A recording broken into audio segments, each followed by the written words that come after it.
mwanajeshi mmoja hapa kwa gari anaitwa John Methu, yule seneta wa Nyandarua. Mnamjua?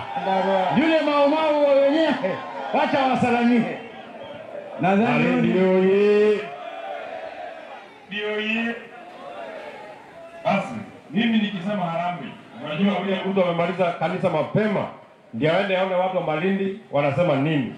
So nikisema Harambee useme watu mkubwa, kama anakunywa chai asikia kama anakunywa mwarobaini. Harambee!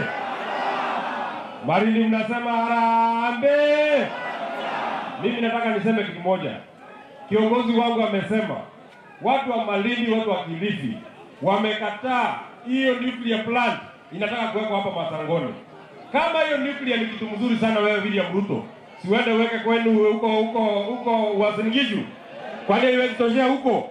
Kama ni kitu mzuri unataka kusaidia watu ya hapa, waletee masomo, waletee maji, hiyo vitu yote ulikuwa unapeana huko kwenu Kapseret, ulipeana pikipiki, patia vijana hapa.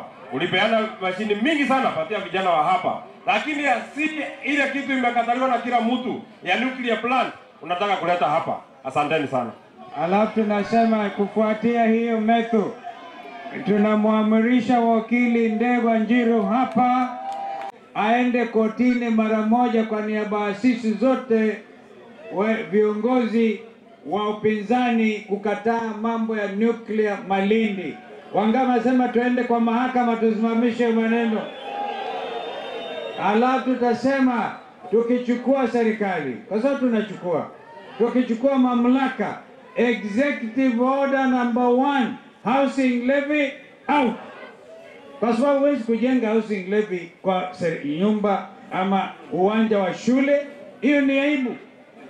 Lazima uangalie pia future, usoni. The future of our children is important. Kwa hiyo mambo haya yote wajamaa wataenda nyumbani. Na nyinyi mjikakamue vijana, kila mtu awe na ID. Kama akikunyima ID tunataka tujue.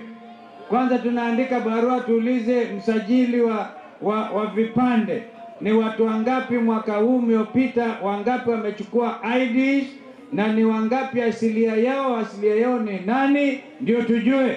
Gen Z peke yao ni milioni 9.